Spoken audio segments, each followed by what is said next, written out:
Imagine this. You've landed on Mars, the red planet, for a daring 30-day mission. Sounds like a sci-fi dream, right? But let's make it real. Living on Mars isn't just about the excitement of stepping onto another world.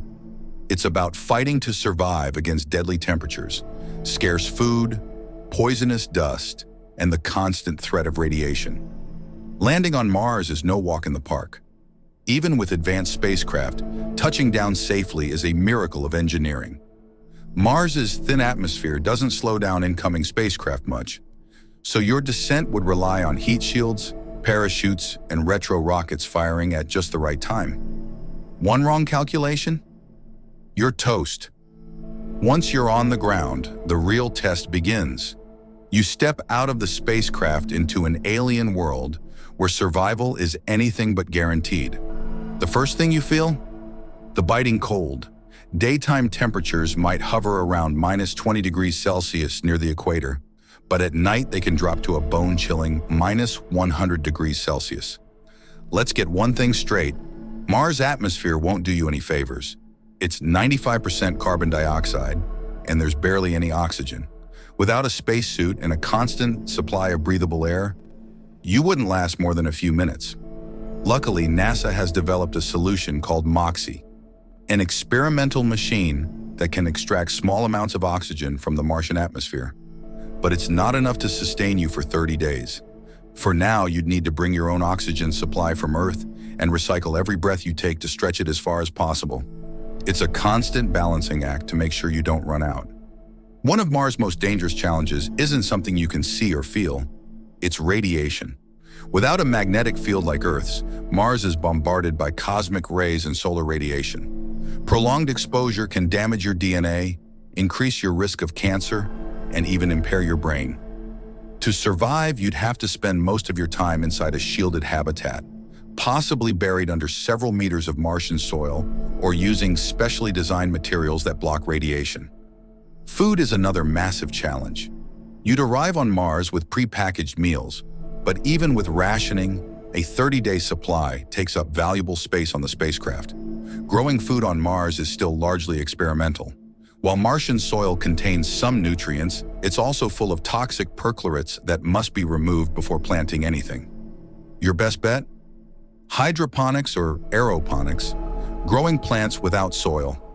Scientists are already testing how crops like potatoes and lettuce can grow in controlled environments.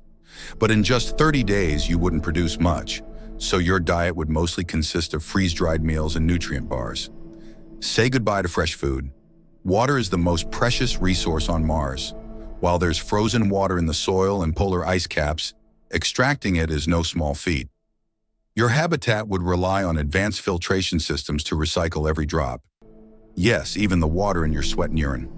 NASA's Perseverance rover has already tested ways to extract water from hydrated minerals in the soil, but it's a slow process. For now, you'd have to ration your water use to the bare minimum. Your survival depends on a secure habitat. This pressurized dome is more than just a tent. It's a life support system, equipped with heaters, oxygen generators, and radiation shielding. Inside, space is cramped, and every system needs constant monitoring.